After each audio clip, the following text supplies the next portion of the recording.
Thank you very much. And thank you all for coming out, or should I say online, for our first Ruskin Art Club event of the 2025 calendar year. My name's Tyson Gaskill. I'm the current president of this organization, which is Southern California's oldest social club and has been in existence since 1888, around 10, 11 years after the events that our speaker today will be discussing. And without giving anything away, I can honestly say we rarely have a Ruskin themed event that involves the law courts and malicious accusations of defamation. So buckle up, everyone. This should be fun. To introduce our speaker, I'd like to welcome my fellow Ruskin board member, Stuart Denenberg, the co-owner with his wife Beverly of Denenberg Fine Arts Gallery in Beverly Hills. I highly recommend to everyone the recent podcast interview that our executive director, Gabriel Meyer, hosted with Stuart and Beverly. Together, they've been immersed in the artistic scene here in California and on the East Coast for many decades, and they have some pretty amazing stories about their time in the art world. And someday, Stuart, I hope maybe you can regale us with some tuba playing as well, which I heard about on that podcast. But please, enough from me. Stuart, please take it away. Good morning, everyone. Wonderful to be here with a good friend and a new friend. Um, Jerry Cohn admits to an honorary doctorate, and I will tell you that she has a distinguished career in the arts. She was she is the Weyerhaeuser Curator of Prints at Harvard Art Museums, Emerita, the Latin is correct, at the Fogg Museum. She has been the acting director of the Fogg when Jim Cuno, our former director of the Getty Museum, was tapped to direct the Courtauld. And she has also been director of the Center for Conservation and Technical Studies before becoming curator, as well as a senior lecturer in the Department of History of Art and Architecture at Harvard, and to cap it off, president of the Print Council of America.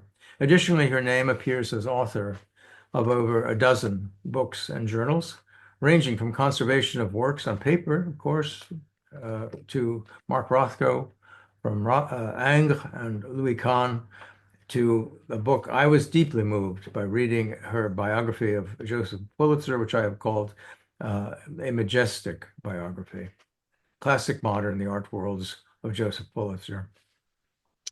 To respond to Jerry's interesting presentation on the fractious relationship between John Ruskin and James McNeill Whistler, we're fortunate that Dr. Elisa Herman of Colby College has agreed to respond and moderate a Q&A. Dr. Herman is the Lunder Curator of Works on Paper and Whistler Studies at Colby College. She's an art historian, a teacher, curator, and a real emerging leader in the arts.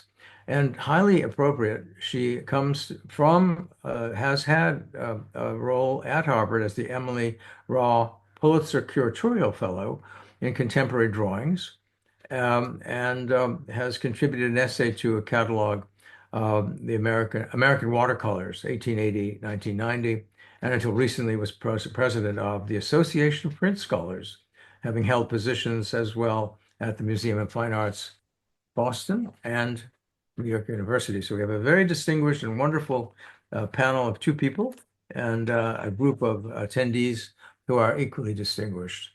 I then delighted and honored to turn the floor over to Jerry Cohn, my old friend. Thank you very much. I'm pleased to be in Los Angeles in a peaceful and non-costly moment. I'm talking about John Ruskin, James Whistler, and the ghost of Turner, and you'll see why he's a ghost shortly. But starting with this work by Whistler, in 1877, John Ruskin wrote in for his Clavigera, and I may not pronounce that correctly, his periodical intended to educate working men into better labor habits. I have seen and heard much of Cockney impudence before now, but never expected this a coxcomb to ask 200 guineas for flinging a pot of paint in the public's face. Ruskin referred specifically to this painting by James McNeill Whistler, Nocturne in Black and Gold. Its subject was a fireworks display at a London pleasure garden, but its title, as well as the picture, enraged the critics. The title was about color in the abstract, and it appropriated a mode of musical composition. Whistler took particular offense at Ruskin's implication that he was from a low social order and did not labor enough to justify the prices he asked for his artworks. Or perhaps he felt that only these sins might be against the law. Whistler sued Ruskin for libel. In October of the same year, 1877, Ruskin was in Venice copying a painting by Carpaccio with Charles Herbert Moore, an American pre-Raphaelite painter. Harvard University has subsidized Moore to go to Europe to collect images and learn from Ruskin how to draw examples for a new venture at the university, teaching art history. Harvard's Department of Fine Arts was the first art history department in the nation. Charles Eliot Norton was its first and only professor, and Moore its first and only drawing instructor.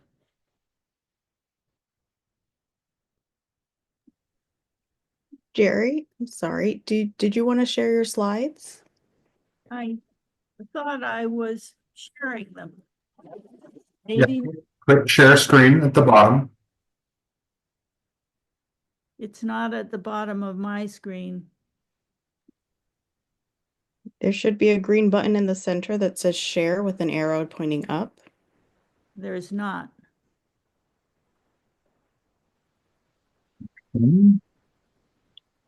Does anyone else have the slides? That maybe we can, oh, there we go. Here.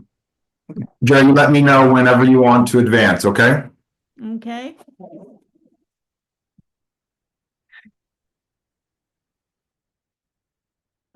This is the Nocturne in Black and Gold that I was talking about. Here we see the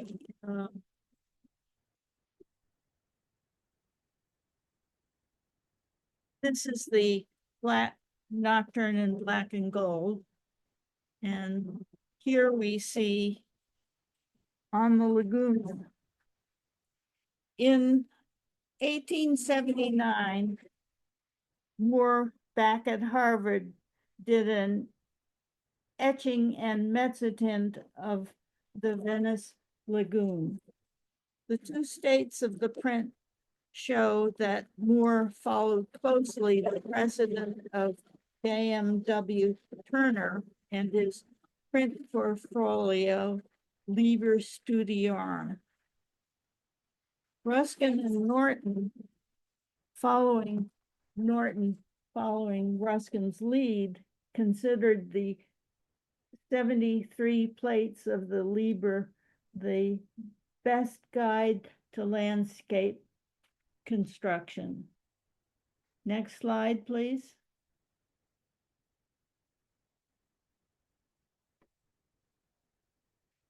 Is the next slide up? Yes. Okay. For most of the prints of the Liber, Turner had outlined the composition and etching and hired professional engravers to complete it in mezzotint, as in these two states of a plate from the Liber show.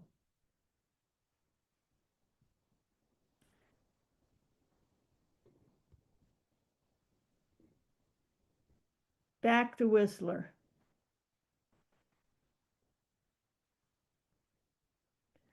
Whistler won his lawsuit, but was only awarded a farthing in damages. He was bankrupted by the legal costs. Thinking to recoup his finances in 1879, Whistler secured a contract with the Fine Arts Society for a portfolio of 12 etchings of Venice. In the opinion of Catherine Lochnan, an art historian who wrote the best modern guide to the artist Venice creations, Whistler had, and here I quote Lochnan, probably read John Ruskin's popular book, The Stones of Venice, published in 1851-3, which did so much to spread the appreciation of the Gothic and Byzantine from the city. By the late 1870s, Venice had become a mecca for artists, writers, and tourists from Britain and America, end quote.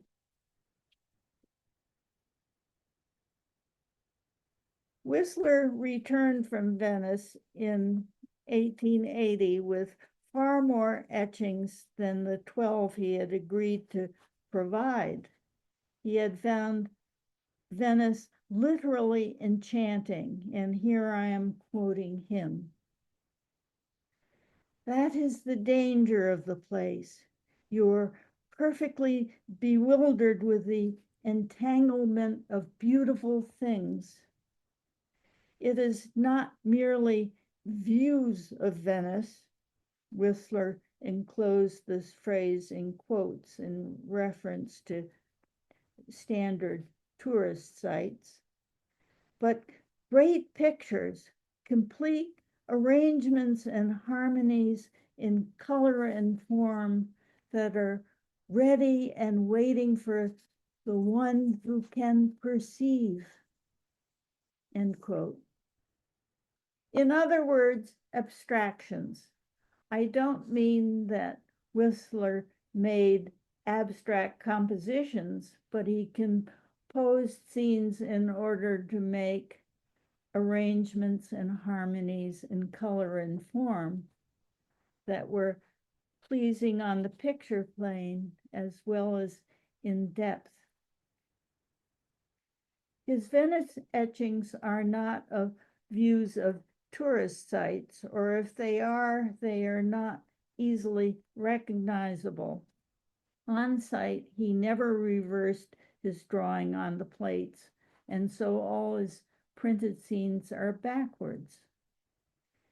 His degree of abstraction of a familiar view is seen in his Little Venice, published in 1881. If only John Ruskin had continued the train of thought in his opening of Stones of Venice. A ghost on the sands of the sea, we might well doubt as we watched her faint reflection in the mirage of the lagoon, which was the city and which was the shadow. Ruskin might well have been writing about Little Venice, but he did not continue that train of thought. His 3 volumes are a mass of observations and conclusions essentially about Gothic ornament and its destruction by thoughtless restoration. The next slide.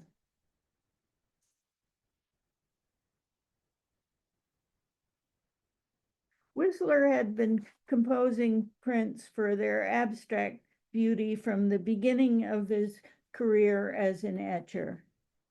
The image on the left is an early state of a print of 1858. When it did not sell, his dealer suggested that he should add human interest. So the later state on your right, he included 2 children. Through the rest of Whistler's career, he vacillated between abstraction and human interest, and as we will see, sometimes successfully combined the 2. Next slide, please.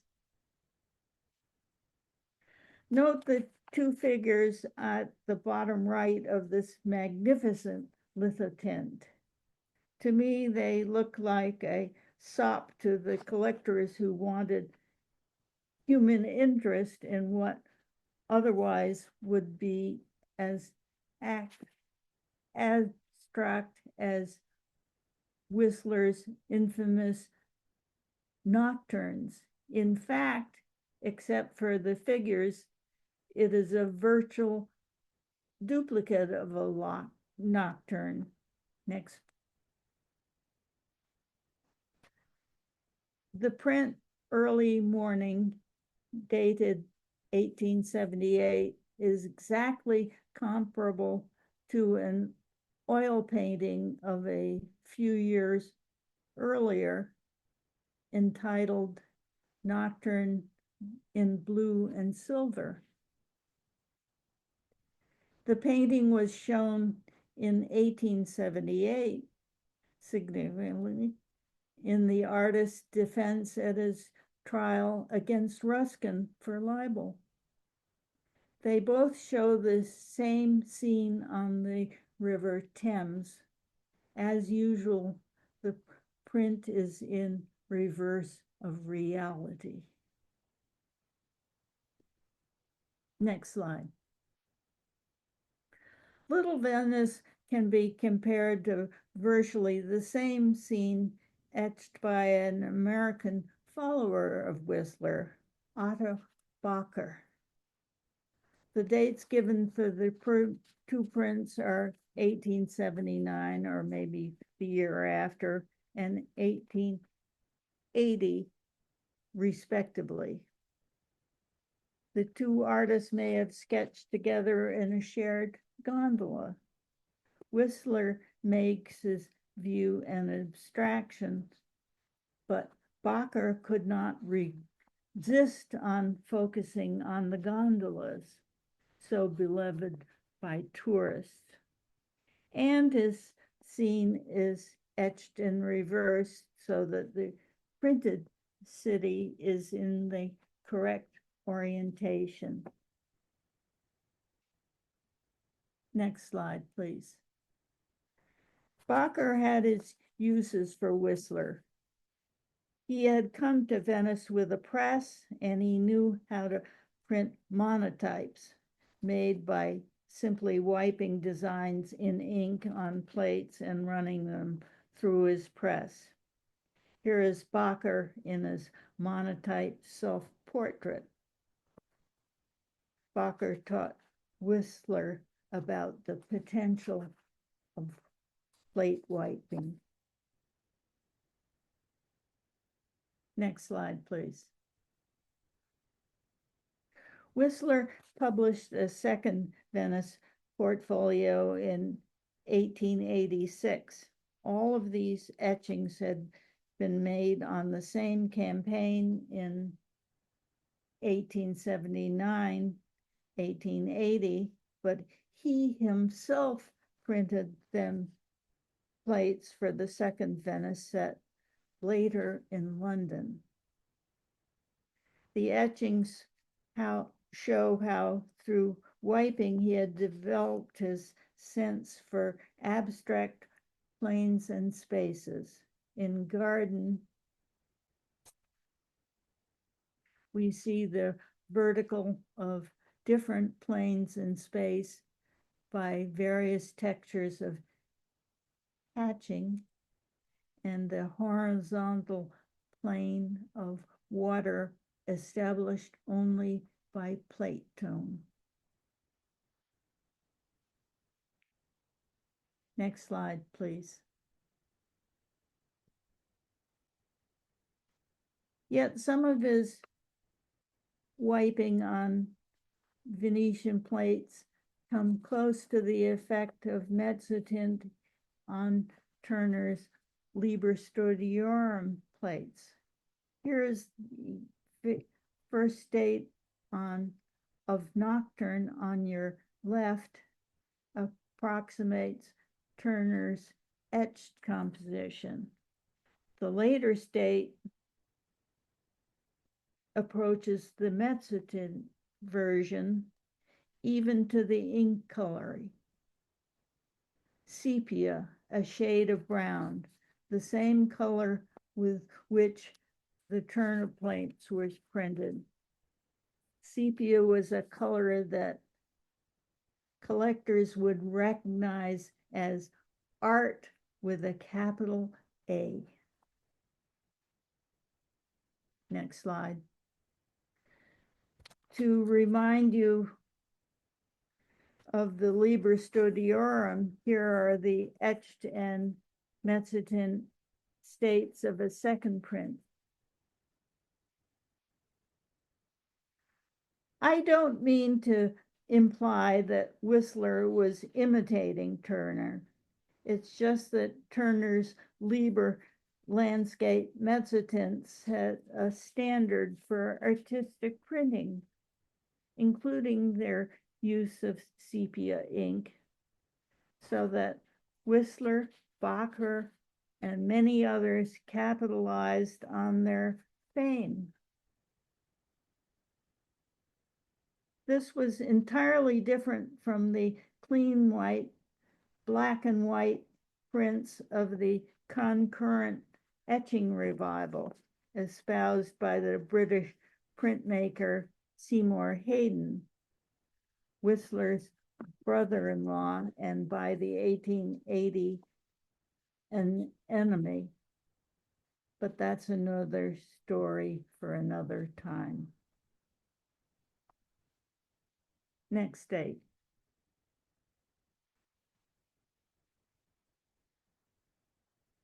Next slide. Oh, you have it. Whistler further developed his tendency toward extraction in plates later etched in Holland. Here is his view from a distance toward Zaandam in plates 1 in states 1 and 2. You can see that he has adopted the brown ink in states 2, the published state. Next slide. The tendency is occasionally seen in Whistler's later London etchings, as seen as Savoy scaffolding in 1887. Yet this abstract design also has human interest, and I will show you a close-up of the humans. Next.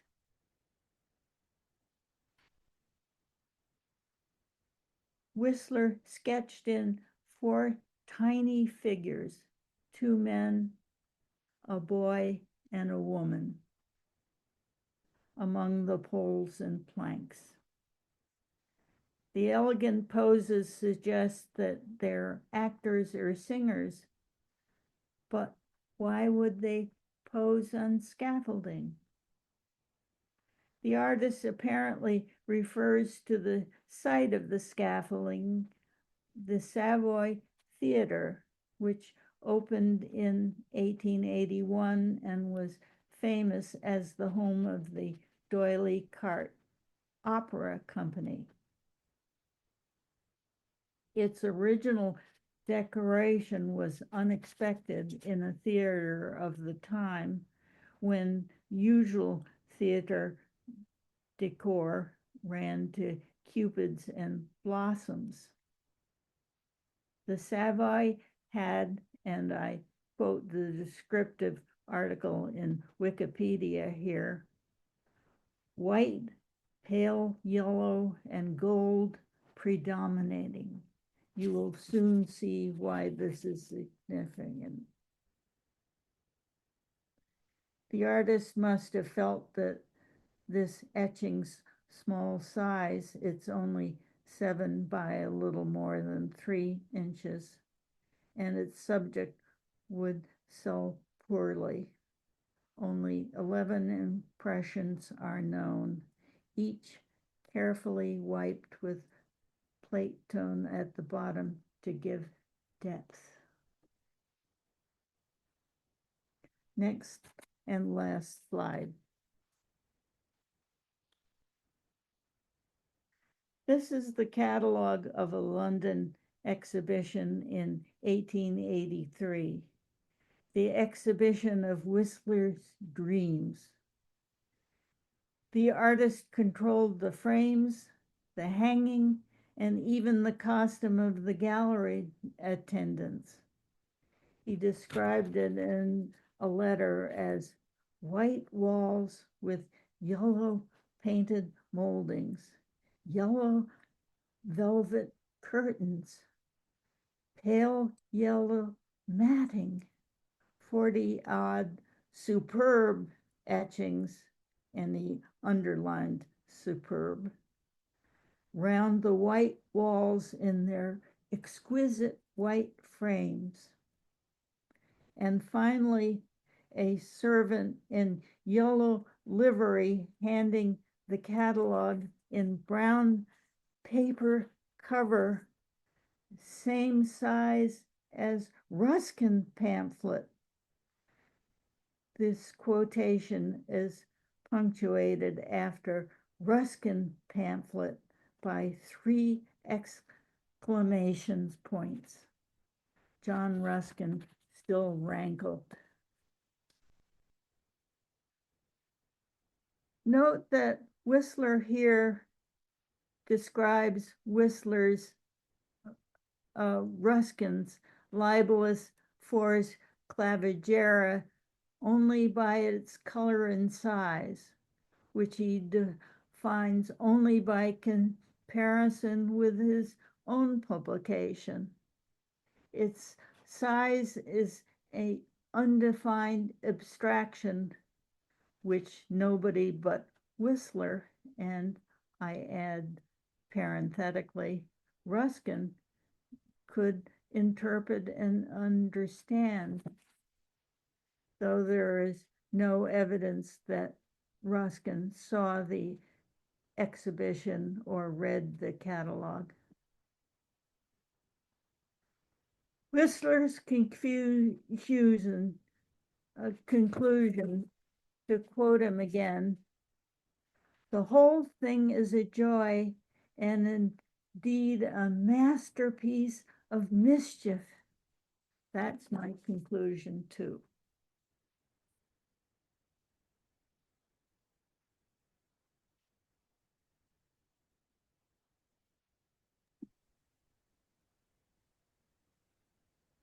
The end.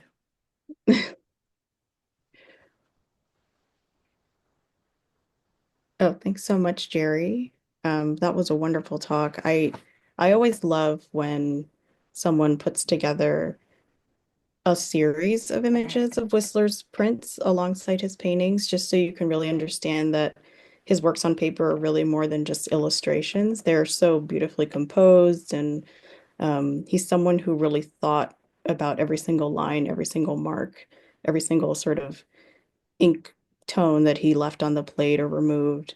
Um, so it's something that you can understand why it was such a rub to him that someone would discount his artistry and think that he was just really trying to sort of think about capitalizing on a minimal aesthetic just to make a quick buck, which was a great offense to someone like Whistler. Something that I've always really thought about with this famous battle between the two of them is sort of the difference in generations that they were from. So when you think about Turner, he was born in 1775, Ruskin in 1819, and Whistler in 1834. So among the trio, he's the youngest of the three. And it's interesting because Ruskin really respects and admires and defends Turner for so long, and his aesthetic is similarly sort of veering on abstraction in so many ways.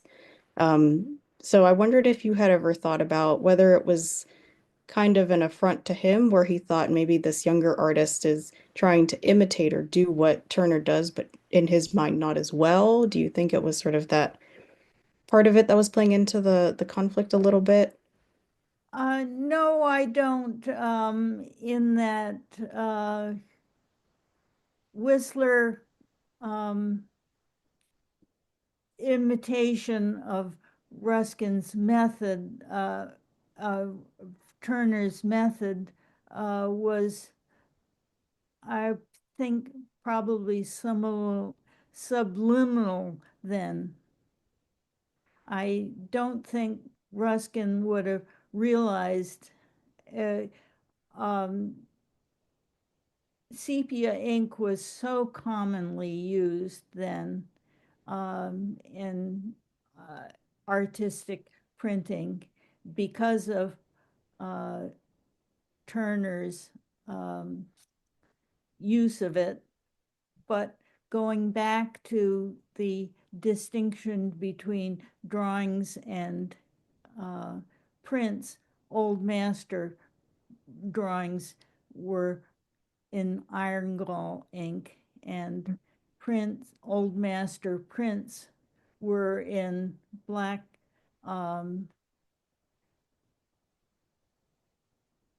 carbon black ink, and the old master drawings were coming to the fore as a collectible uh, item in the 18th century as brown inks, although they had started out black in Durer and Rembrandt's time.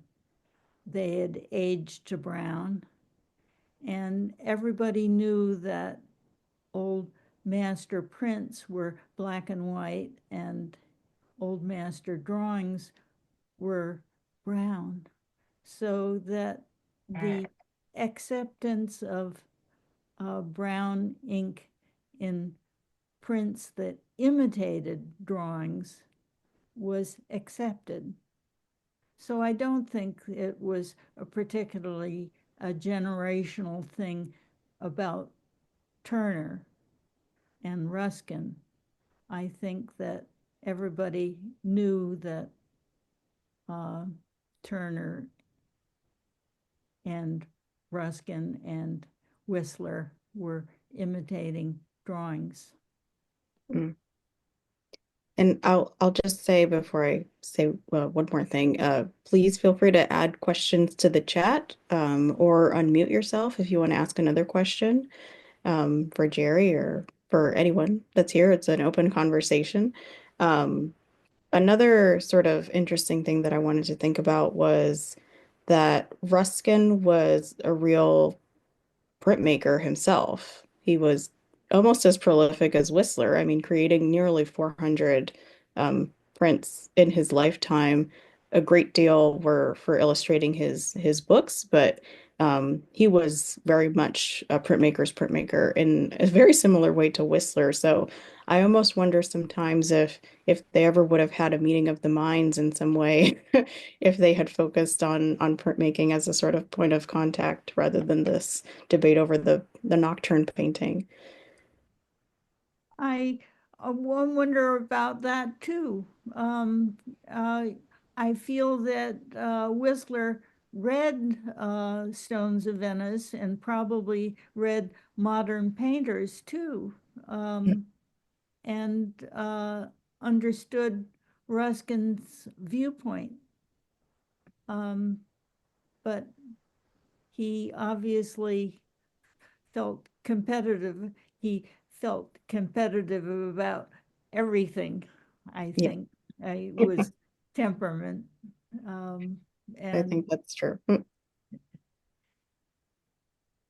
But yeah, I think it's always worthwhile telling people to stop and look at Ruskin's illustrations and his prints. I think it gives you some different insight into this sort of putting one against the other, where you really do see sort of some synergy between the two as artists and as technicians of printmaking, which is not an easy um, and practice for any. Ruskin was a devoted student of old master prints and collected them. Um, Ruskin even paid enormous amount for a first date of Durer's Melancholia, which is now in the British Museum collection. I can imagine what he spent on print. Yeah. No, I think they also sort of align there as well because Whistler was looking to Rembrandt quite a bit as well. That's why I love that you showed that Amsterdam etching. I know we can't go back to the slides, but that's always a really beautiful one that I stop and look at often in our collection as well because I think it really shows just how decisive Whistler was as a printmaker to be able to use those spare lines and looking at those old master models as sort of a guide, but still finding his own way into it, finding his own way into a landscape in a way that was original and you're right, didn't verges on abstraction, but still felt rooted in something. I think that sensitivity also is something that can get lost a little bit in terms of discussing his work. Um, Similar with your pairing with the Bacher, I thought that was a really nice comparison too, to sort of see the same viewpoint from two different perspectives, and really it brings out what sort of a minimalist sometimes Whistler could be. Yes, and earlier in his career as an etcher, he very definitely was a participant of the etching revival and Mhm. did black and white etchings, clean wiped, and were uh, serious participants in the Seymour Hayden revival of etching in Britain. Yes, absolutely. He played a key role in that as well. And something that I really like about what you just said is that his line is a lot more sort of clear and defined and present in his early etchings. And I think that's something that I've been thinking a lot about lately is his start as an etcher, really as an American artist here in the United States. So up until 1855, he's living in the US. He's learning etching and drawing at West Point. And so he's really rooted in sort of topography and cartography and a very sort of clear point of view when you're laying down a line onto paper, both as a drawing and as a print. So that's something that I've kicked over in my mind quite a few options, quite a few times. You should write an article about his origins. I'm working on it. Good. Can't wait to see it. It will Well, be. it might be an exhibition. But oh, we have a question in the chat from Tyson. Can you think of any similar types of lawsuits in the art world in, say, the 21st century? I mean, there's a lot of discussion now, I feel like, about ownership with respect to technology and artificial intelligence and what does an artist own? Where does their aesthetic, their idea, their subject come from? Who has the right to it? That's something that I've sort of kept me up at night too, I have to admit. There was the Obama photograph that was appropriated by Fairley and sued by the photographer. And Mm. I don't think it went to court. I think it Settled. fairly settled. Yeah. I think similarly, like Liechtenstein and his work and looking at other cartoons that were available in the press and how he sort of transformed them in his paintings. That's another sort of notable one about something that is kind of commercially available or considered pop culture, but then it's subsumed into fine art realm and what happens then, who owns what when the value changes and the context changes. So it's really interesting that they kind of got the ball rolling in this way. Just a quick point on that is that Damien Hirst had a case recently in regard to a huge statue that he made of a medical image of a human being. And he was, I think, taken to court because what Damien Hirst had done was deliberately to copy the medical model. And the medical model had been designed by a particular person who took Damien Hirst to court on grounds of imitation. So there are current examples of something similar. The transcripts of the trial overall, I'm sure you'll all have read those, but the transcripts of the trial are extremely amusing as various people come up to defend particularly Whistler and sometimes Ruskin as well. And the outcome of the trial, you will also know, of course, was that Whistler had all the legal costs struck against him. So that was very, very tough indeed. But something I wanted to ask you, Jerry, was that Turner was very critical in a very interesting way of the views of Venice by Canaletto. Yes. And inverted them. Ruskin In very interesting ways. I'm sorry, I interrupted you. I'm sorry. Ruskin was critical of Canaletto too. Yes, indeed. And was very critical in, particularly in modern painters. Yes, absolutely. Yes. And do you think that that was a reason that Whistler tended to ground his Venetian views rather than sky them? In that Canaletto's views are often skied. They are taken from an imaginary point, well above the scene that he represents. And Whistler's views are taken from a very low viewpoint as a view, aren't they? As a rule, aren't they? Yes, they are. And you're correct in your observation. And I don't know whether it reflects his waterborne scenes that much. So often he sketched from a gondola. Yeah. He even says that. Yeah. And it was a way of isolating himself from spectators. Right. I think that sea level had an effect on him. Yeah, that's great. Thank you. Yeah. Thanks for asking that question also, because it really does raise the issue of the environment and your surroundings really being an important factor for an artist. Because like you said, Jerry, he worked from a gondola. He also liked to work on foot and really traverse the terrain that he was in and sort of sketch from life and etch from life, carrying the plate in his pocket sometimes to work on site. So that's a really interesting opponent. I see that Tyson forwarded another question from Jim about, was Ruskin an implacable opponent of modern art? Well, it depended on what modern art. True. He obviously had the sympathy with the pre-Raphaelites, and he maintained that his lifelong for Burne-Jones at least. And he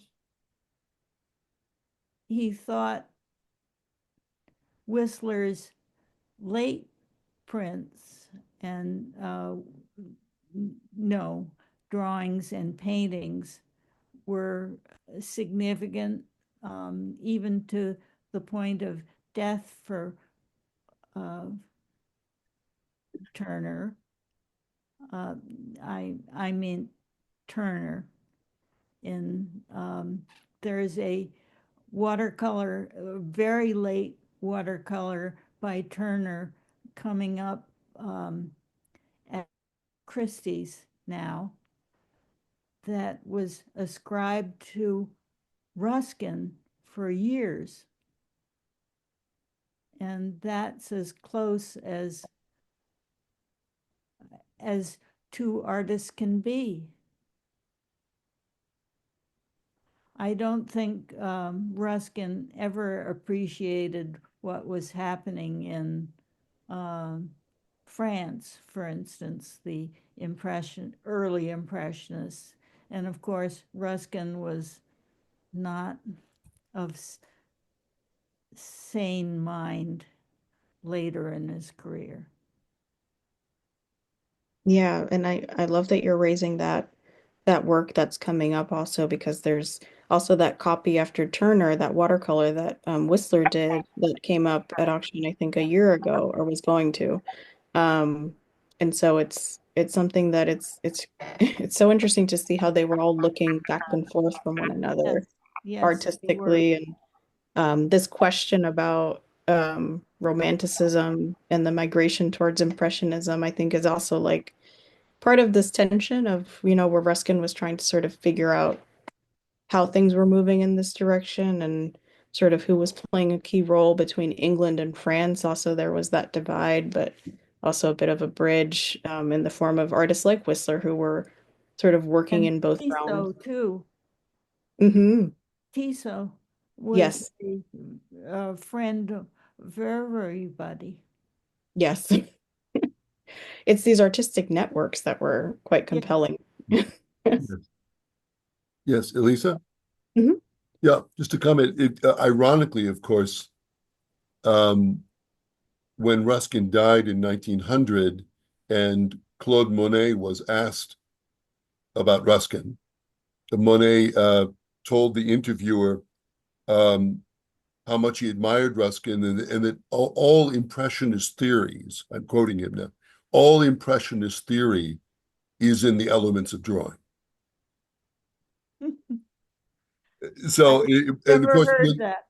when you go back and you look, especially at the beginning of Elements, and where Ruskin talks about dissociating the object and seeing it only as a shape, only as a geometric shape, and abstracting it, you realize how deeply this is part of Impressionist theory, and an Impressionist project that probably Ruskin, in many ways, would have rejected, but was found actually in his own insights.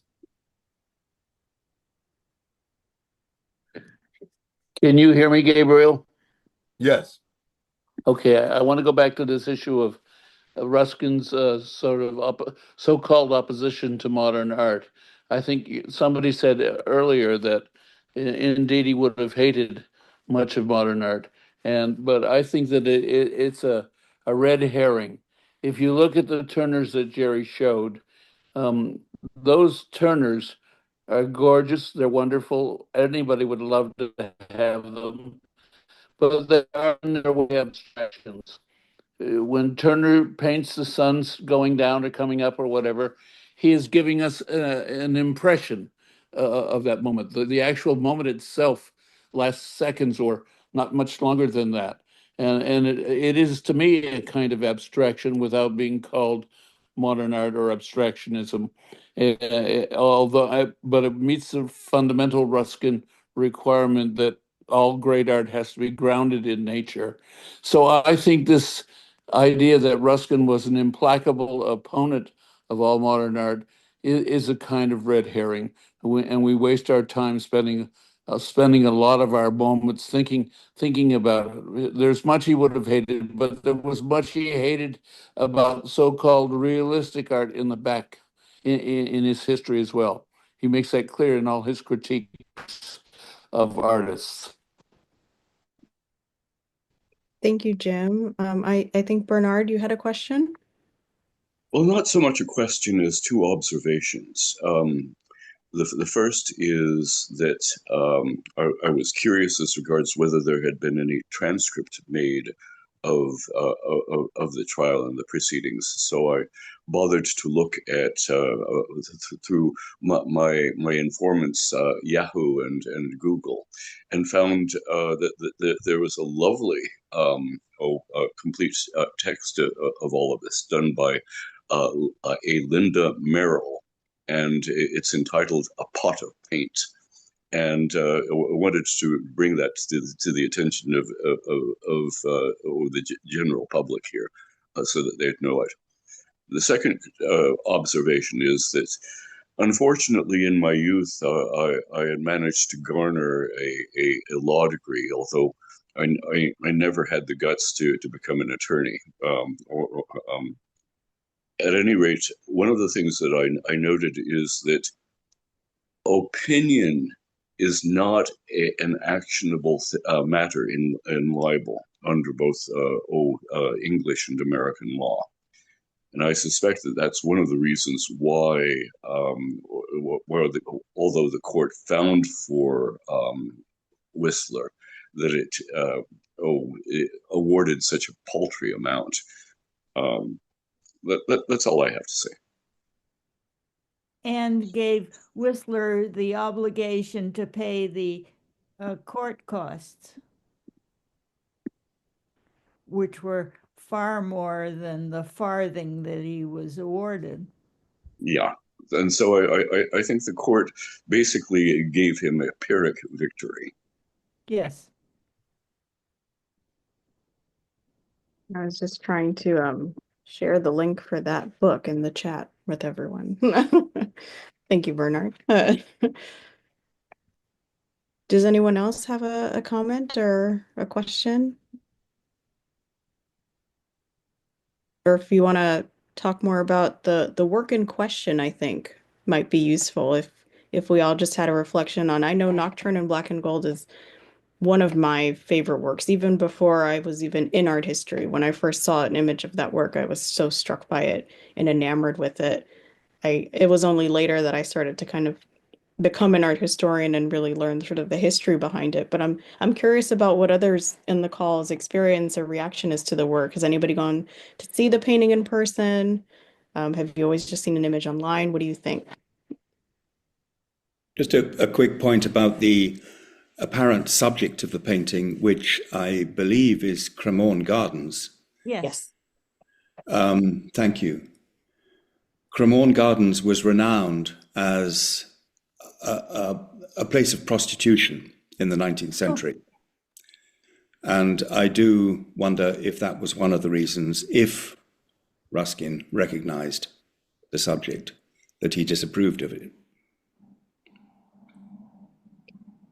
Yeah, Ruskin was very sensitive to prostitution, as lots of us know, in part because there is a theory that he felt that his wife Effie had been prostituted to him by her father.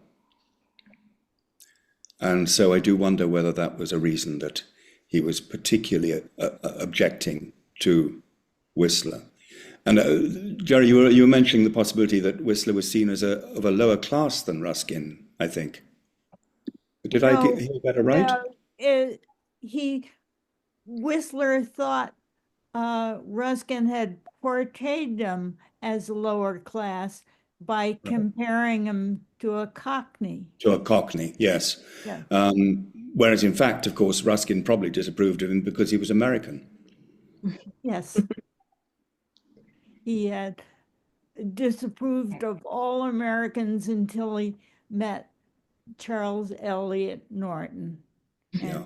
Norton became his good friend, and then Francesca Alexander became his Yeah.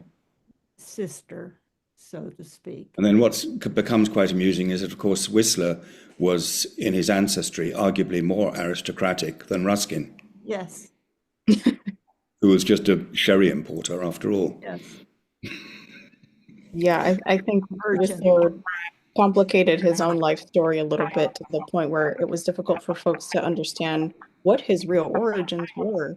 He sometimes moved away from being American, sometimes he embraced it, sometimes the networks he built, he would refer back to his military origins, sometimes he would say, no, I had nothing to do with that. So that's a really interesting sort of connection that you make. And I was recently in London and sort of traipsing around all of Whistler's old haunts. And yeah, Cremorne Gardens has that reputation for being quite a lively part of the city, especially at nighttime. So it's interesting when you always raise that socio-political sort of environment that was happening at the time.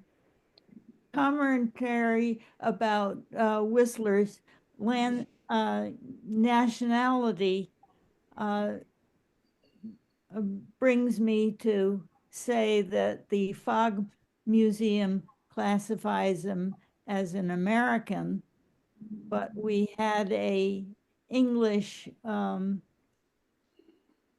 modern art intern once, and I asked him whether the English thought him is American, and he said no, they thought of him as English. All right. Well, I don't. I think of him as a proud American, but They would classify him as an English artist. yeah, well, that's disgraceful. That's typically English, though, mind you. We need to borrow so many because we have so few of quality, you see. Oh no, that's not Instead true. of the modern and contemporary museum departments at the MFA now, Right, Edward Saywell. right. Very good, right. Can I say? Yeah, I hopefully I will do my best to settle this debate in the coming years over Whistler. And as the comment in the chat says, Beethoven has the same fate. Germans and Austrians both claim him. So Yeah. a good legacy to have, I guess, that multiple nation states are vying for your Sure. origin. And same with in England. Forgive me. It's T.S. Eliot. The same. Right. The English adopt him. Yes. There's nothing English about T.S. Eliot. Absolutely nothing. Distant cousin of Charles Eliot Norton. Yes, indeed. Thank you for that. Yes, absolutely right. Yes. And a very distinguished American, too. Gabriel, were you going to say something?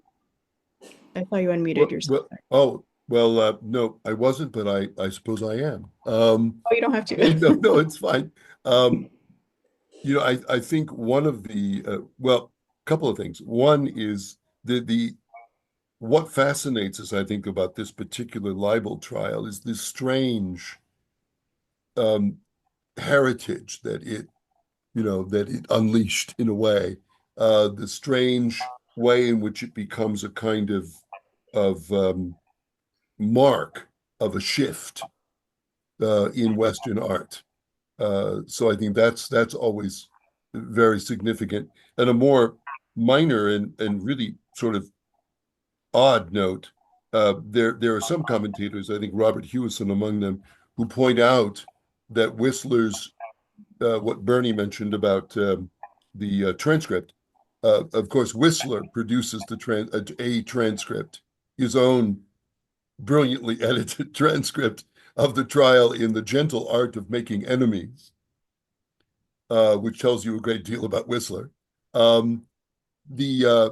What Robert points out is that Whistler's performance in the trial, where Whistler got the opportunity to defend his view of art, to educate the English public on what art really was, and a really kind of virtuoso, piece of public rhetoric, may have been one of the things that tempted Oscar Wilde into the slander trial against the Marquis of Queensberry, providing him a similar opportunity to stand on the stage and pontificate in a way about art to the English public and educate them in some way. Of course, with far more tragic a far more tragic outcome given the circumstances.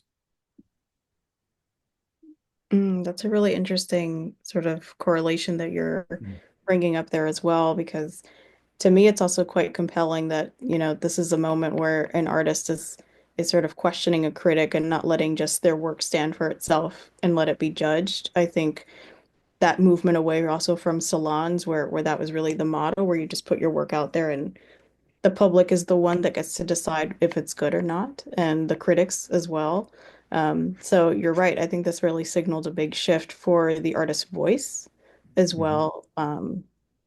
Whistler and his butterfly monogram is something that also was a bit of an extra added signature that was a new thing as well, in addition to what Jerry was talking about, sort of this exhibition where he was choosing the color of the walls and the curtains and the frames. This is something that the Impressionists also really moved forward by presenting things in new and really innovative, completely different ways. So the artist's choice in this, I think, is something that's also really interesting to sort of linger on. Well, you think of the role of the critic as well, that Ruskin wrote his Academy notes for the Royal Academy, for some of the Royal Academy exhibitions. These were published as pamphlets and handed out to people as they came in to the exhibit. In other words, Ruskin was already opining on what you should like and not like. So people would go in with these notes and look at the painting. So I think Ruskin is still operating on that model in 1878 when he publishes his critique in Fours. Absolutely. And I see Stuart sent a note about Peggy Guggenheim's Art of the Century Gallery in New York, which had art on the ceiling. So talk about innovative installations. It's definitely a lot of trends that are being broken in art, even through this day, but got their start very early on. So I wanted to not forget about my earlier, Tyson, did you have a question? I saw you're unmuted. Okay. I just wanted to return back to one of the other questions I posed about the painting, and if anybody had any quick reflections on it. I know somebody in the chat said that they had seen it at the Tate. Is that Joan? Which painting? The one in question, the Nocturne in black and gold. Oh, rather than the Nocturne and black and silver, blue and silver, which was shown at the trial. Yeah, has anyone seen either of these works in person? Do you want to speak about your impression of the work? Well, the Nocturne in blue and silver is on the wall of the Fog Now. Yes. I spent many time looking at it. Always hanging. It's part of the permanent galleries. Yeah. Has anyone else on the call had an experience viewing the works and wants to comment? I should say that Jennifer Roberts, who teaches art history at Harvard, assigns Nocturne in blue and silver for her students to stare at for an hour and describe their thoughts for a full hour.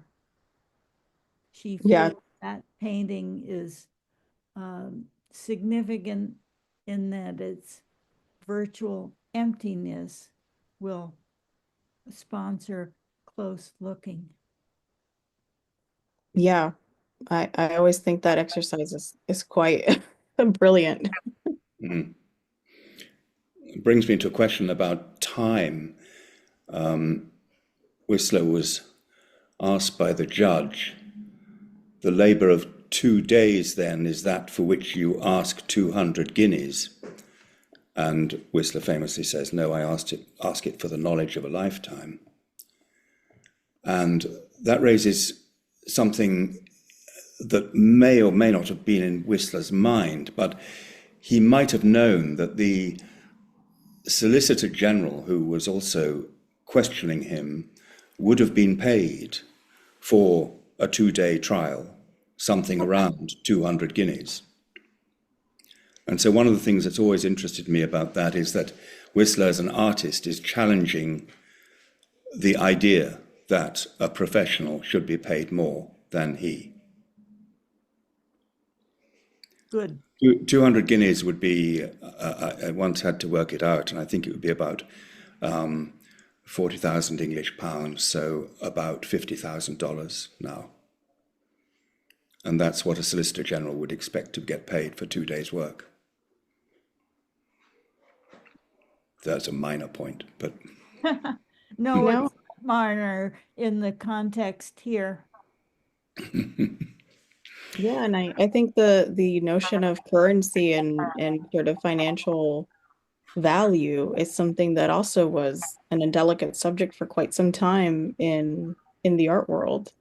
Something was just had its merits based on its aesthetics and, you know, the effort behind it and the sort of class and sort of stature of the artist. So the fact that now, you know, you could put a monetary value on a criticism, but also on a work of art, that also is something that I think is worth discussing. Sure. I'm just trying to keep an eye on the chat. Stuart, you should unmute. You have a lot of good things to say. Has the role of critics changed? Good question, Victoria. I don't want to dominate the conversation, but I'd say yes. Well, one can't imagine a critic today occupying the place that Ruskin occupied, for example, in the mid-19th century. You know, he would walk into an exhibit and people would literally gather around him to find out what they should buy. That, of course, was one of the issues that is behind Whistler's concern, is that Ruskin's view of his work was going to diminish its value and potentially ruin his reputation. There's a famous story of one of Ruskin's proteges, John Brett, who painted an alpine landscape painting actually under Ruskin's direction.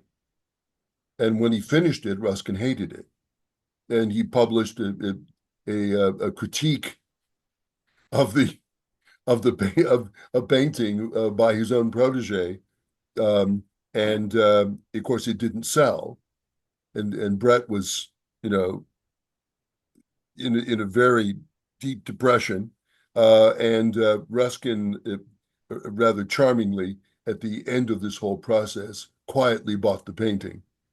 So that Brett would be safe. But one can hardly imagine any critic outside of maybe Clement Greenberg, maybe But I think at a limited period occupying that kind of magisterial authority in the art world.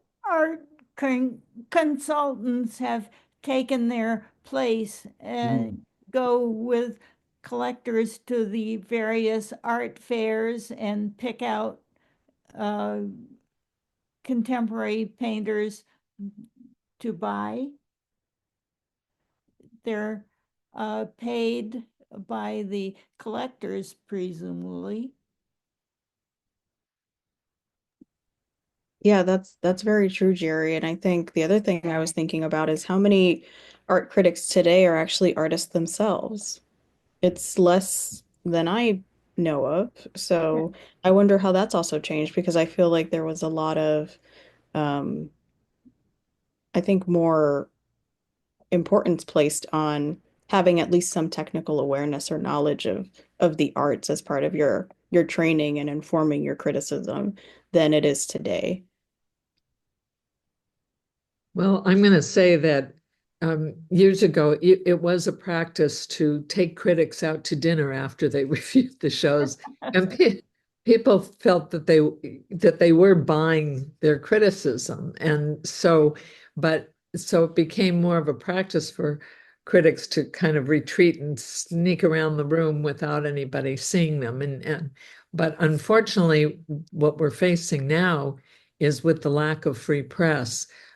We don't have art critics on our newspapers anymore. I mean, there may be in art magazines or venues that are very incestuous to us, but we don't have the same kind of public art and architectural criticism that we used to have. So that's something, while we're all on our guard for the future, is a failing that we have. And I'll cite our dear friend Ada Louise Huxtable. In March, we do now one of our talks is in honor of her. And she very would do architectural criticism in New York, in the Wall Street Journal and the New York Times, and didn't, was nobody's fool. I mean, she did not listen to outside influences, but that's very rare today. And you're, unfortunately, you're absolutely right, Elisa, that it's now being taken over by the art fairs and the relationships that the maybe 5 franchise galleries have with the museums. And so we're in a different stage of relationship to our criticism that we have to be on guard for. I think, Going back to, Karen, sorry. Go ahead. I think Karen Wilkin still is active as a critic. It's good. There are a few. Adam Gopnik is fantastic, and Sheldal is missed, of course. Well, as I say, and Curtis Smith is wonderful. If those publications will support them so that they can survive in their role as critics. And if we lose those publications, if people are not subscribing to the newspapers and magazines, then where are the voices that we need? I just wanted to go back to the Whistler's retort to the fellow who said, how could you have done this in just a couple of days? I don't know if it's apocryphal. I don't think it is. But I think that it was Picasso quoting Whistler when he took out a large group of his communist friends to a banquet. And at the end of the banquet, he took a placemat, made a drawing, signed it, and handed it to the manager as payment. And his communist friends gave him a very hard time about that. And he used Whistler's retort. He said, well, no, it didn't take me 5 minutes. It took me a lifetime. I don't think it's apocryphal. I think it's real deal. I also want to go back to public trials. The example that you cited that is in our recent minds of Obama's, the Obama poster, which Shepard Fairey did. He actually is a very successful artist, and he purposely took it to trial to support artists to be able to have the freedom to adapt. But there are very few people who will stick their necks out and pay the money to go to trial as he did. And he had a very difficult time of it.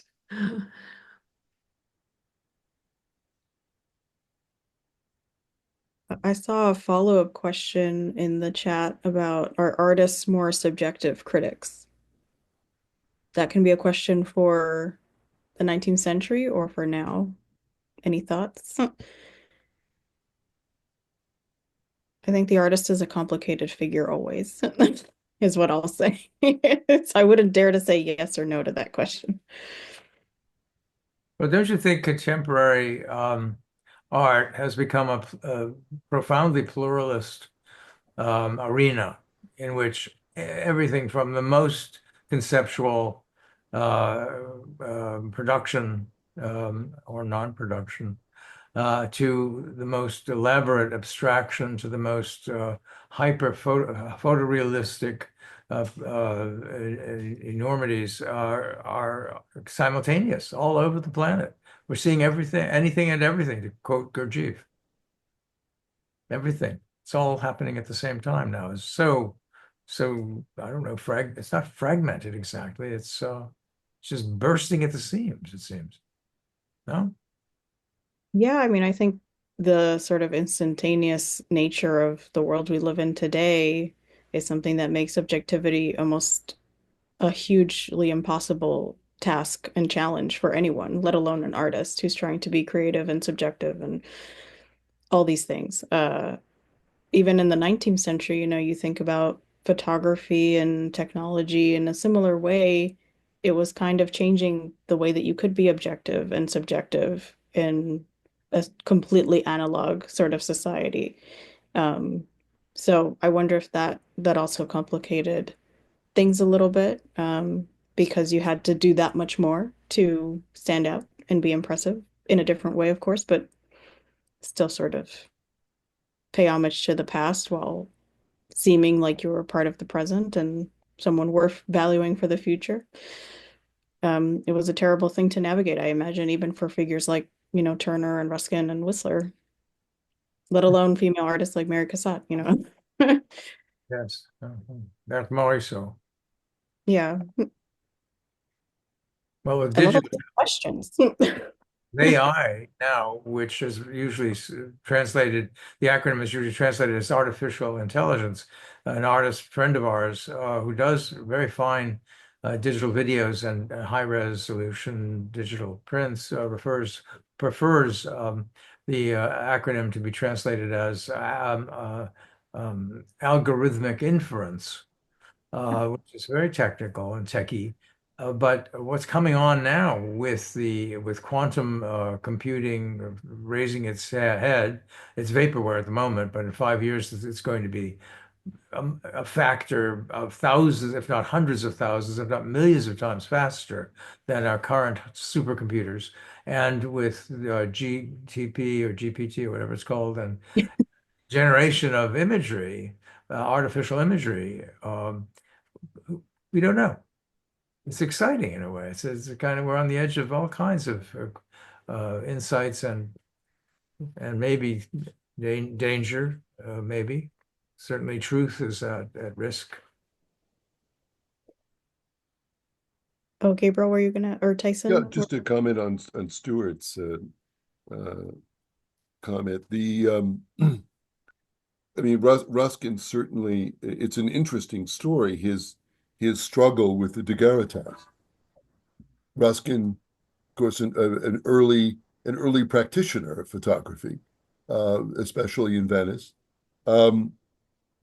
struggles with it. I mean, at one point he realizes, well, this is absolutely fabulous. One needn't spend hours drawing the facade of St. Mark's. You can just take a photograph of it and have a perfectly accurate rendering of its features.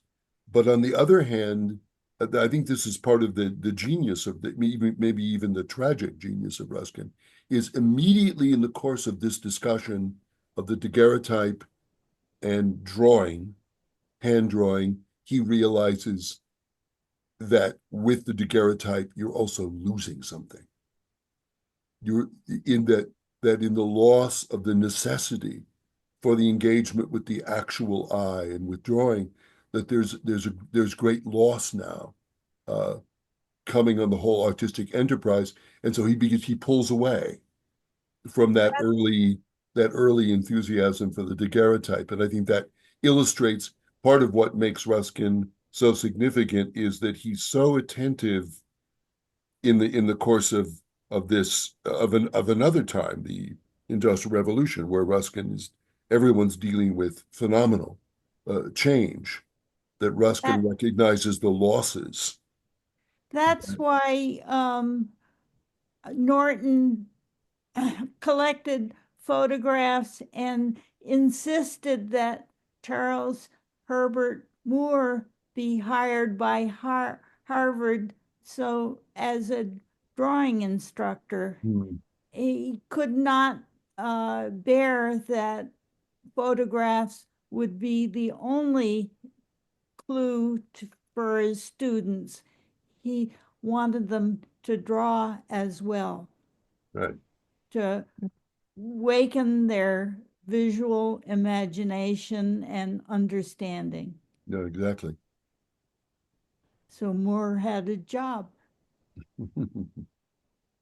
which he desperately needed because he was unsuccessful as a painter.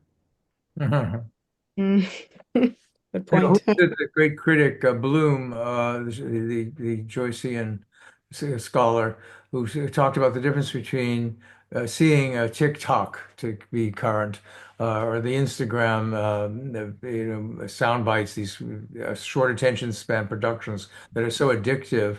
And he said, well, just the difference between reading and watching these short attention span, highly addictive, they're very sugary, visually and imagistically, sugary. Reading, you slowly have to parse each sentence, each paragraph, the words, and it is a very different mnemonic function. We remember things, they change us, we learn way more powerfully. I mean, how many of these Instagrams, I mean, we've all looked at them. How many do we remember right now? How have they changed us? But the books we've read, it's a whole different story, literally. That's why Jennifer Roberts assigned the Nocturne in Blue and Silver for an hour's watch. Exactly. Wonderful. I see we're close to time, so I wondered if I could let Jerry have the last word here and just ask you a question to close out on, and just sort of what your feelings are about Whistler's artwork. What do you admire? What do you challenge? What do you struggle with? And just kind of. Well, as a print curator, I love his prints best. And I love his use of paper and ink in all the respects. For instance, the early morning lithotint that I showed in order to show the human interest is a fantastic print, technically. And I love it for that reason.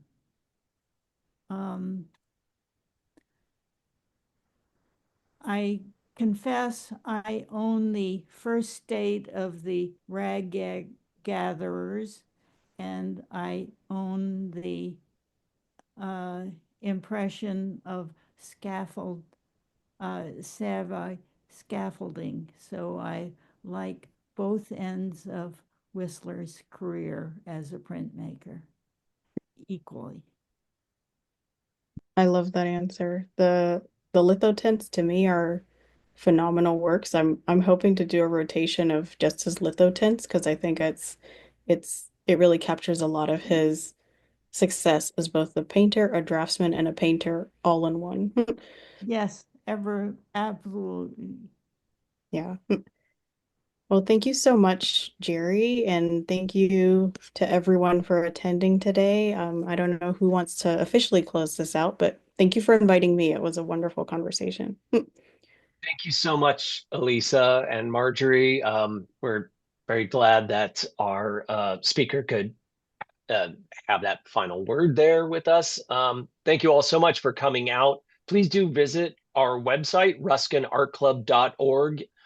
you'll see our upcoming calendar events. But I will let our executive director, Gabriel Meyer, get into a little bit more detail for just a minute here about the poetry, music, and laughter coming down the pike. So, Gabriel, please take it away. Thank you, Tyson. Briefly, upcoming events, two that I want to bring to your attention. Our annual Ruskin Birthday Bash is on February 8th. It's coming soon. As usual, it will be an in-person event at the Telescope Studio in LA's downtown arts district. This year, it will feature readings from poets David St. John and LA City Poet Laureate Lynn Thompson. The Zelter Trio with pianist Alex Zhu will perform, and of course, the traditional toast to Mr. Ruskin on his 206th birthday will be a highlight. So it's free and open to the public. Next month, February, we'll also start our annual series of Saturday morning study sessions on Zoom on the works of Ruskin. We're devoting 2025, interestingly, in view of today's discussion, to a study of Ruskin's seminal work, The Stones of Venice. Aided and abetted by the participation of scholars from the Fors Center of Ruskin Studies at the Ca' Foscari University in Venice. So as we go through our studies this year, some of the scholars from the Fors Center will be adding to that discussion. These sessions will begin on February 15th at 10 a.m. Details on this and other upcoming events and links to the readings for the study sessions you'll find in the calendar section on our website, www.ruskinartclub.org. Again, with Tyson, thank you all for coming to this inaugural event of our 2025 season.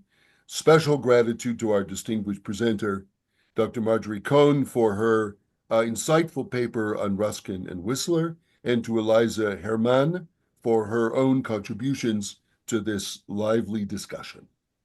Please note, this presentation will be posted soon on our YouTube channel at the website, along with nearly 100 other lectures archived there, all of which you can access on the website.